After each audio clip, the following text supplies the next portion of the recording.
போன ஆன்மீக நண்பர்களுக்கு வணக்கம். போன பத்தியில் குழந்தைகளை பற்றி சொல்லியிருந்தேன். குழந்தைகள் மனசும் எப்படி இருக்கும்னு. இப்போது குழந்தை என்பது எதுவும் அறியாதது. வளர்ந்தவர்களோ ஓரளவு உலகத்தை அறிந்தவர்கள். அப்படி உலகத்தை பற்றி அறிந்து கொண்ட பின்பு அதை உதறிவிட்டு குழந்தை நிலையை அடையுங்கள் என்பார்கள் பெரியோர்கள். ஞானிகள் குழந்தையை போன்ற மனம் கொண்டவர்கள் என்பது இந்த பொருளில்தான் சொல்லப்பட்டது. ஞானிகளிடம் மனம் என்ற ஒன்று இருப்பதில்லை. அதனால் நான் என்பதற்கு அங்கு வேலையே இருப்பதில்லை. அவர்கள் வெறும் பார்வையாளர்களாக மட்டுமே இருப்பார்கள். அத்தகையது ஒரு மனநிலையை அல்லது மனமற்ற நிலையை அவர்கள் அடைவதே அவர்கள் இறைத்தன்மையை அடைவதற்கான ஏணியின் முதல் படி எனலாம். எனினும் அந்த முதல் படியை சுலபமாக அவர்கள் இறுதிப்படி வரை கொண்டு சேர்த்துவிடும். அதற்கு எந்த முயற்சியும் அவர்கள் செய்ய வேண்டாம். வெறுமனே அமர்ந்து கொண்டு தங்களுக்குள்ளே நிகழும் எண்ணற்ற போராட்டங்களை வேடிக்கை பார்த்து கொண்டிருந்தாலே போதும்.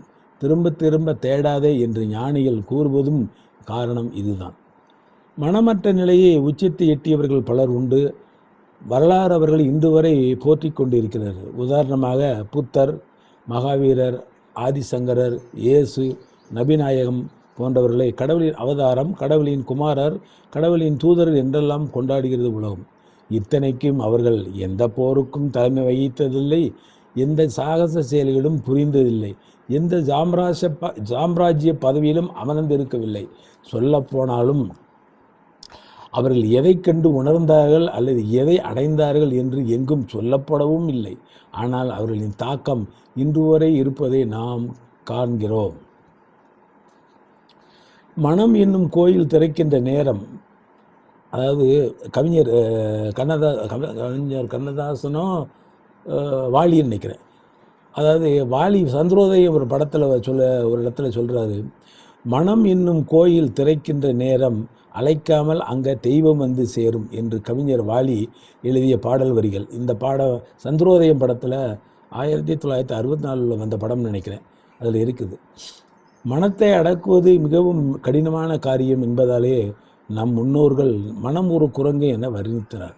அளவிட முடியாத ஆற்றல் பெற்ற மனம் வசப்பட்டு விட்டால் அது நிகழ்த்தக்கூடிய அற்புதங்கள் அபாரமானவை. சாதிக்க முடியாதனவை எல்லாம் நாம் சாதிக்கலாம். அதற்கு உருவகமாகவே கடல் தாண்டிய ஆஞ்சநேயரின் ஆற்றல் சித்தரிக்கப்பட்டுள்ளது. மனம் அவ்வளவு வலிமை வாய்ந்தது. நாம் அதற்கு மறுக்கிறோமோ அதன் மீது அதன் ஆர்வம் முழுவதும் படரும் வீதம் நாம் கடுமையான பட்னி உபவாசம் இருப்பவர்கள் தூக்கத்தில் ஆழ்ந்தால் அவர்கள் தங்கள் எண்ணமெல்லாம் உணவை பற்றியே சுற்றி வருவதை உணர்வார்கள். அவர்கள் கனவுகளில் கூட அறுசுவை உணவுகள் தான் பிரதானமாக காட்சியளிக்கும். உன் மனதில் தேடல் இருக்கட்டும். ஆழ்ந்த பிடிப்புடன் என்ன, ஏன், எப்படி என்ற போன்ற கேள்விகள் அதில் எழுந்து கொண்டே இருக்கட்டும். அதற்கான விடையை உங்களுக்குள்ளேயே தேடு.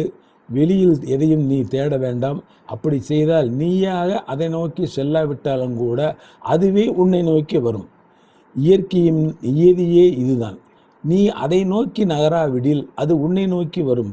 நாமாக தேடி செல்லும் போது அதன் திசை மாறலாம். சுயமாக தேடிய ஞானியர் பலரும் இத்தகைய அல்லல்களுக்கு ஆளாகி உள்ளனர். தன்னுடன் தானே போரிடும் அவல நிலை இது.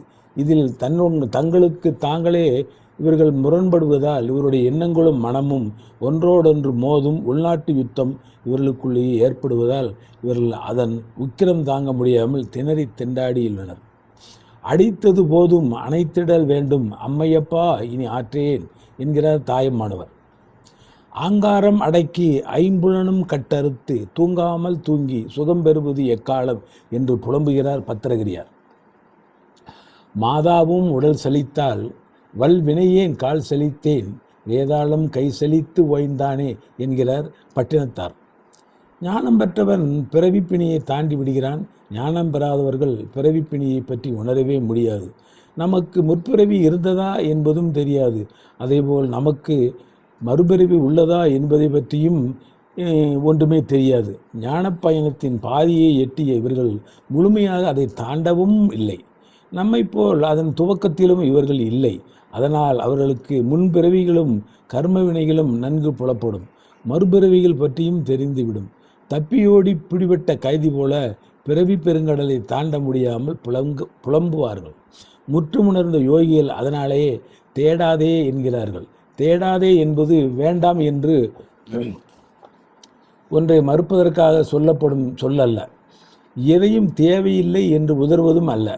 துள்ளி குதித்து கொண்டு ஓடி சென்று எதிலும் முன்வரிசையில் நிற்காதே. நீயாக தேடும்போது அது உன்னை விட்டு விலகித்தான் ஓடும்.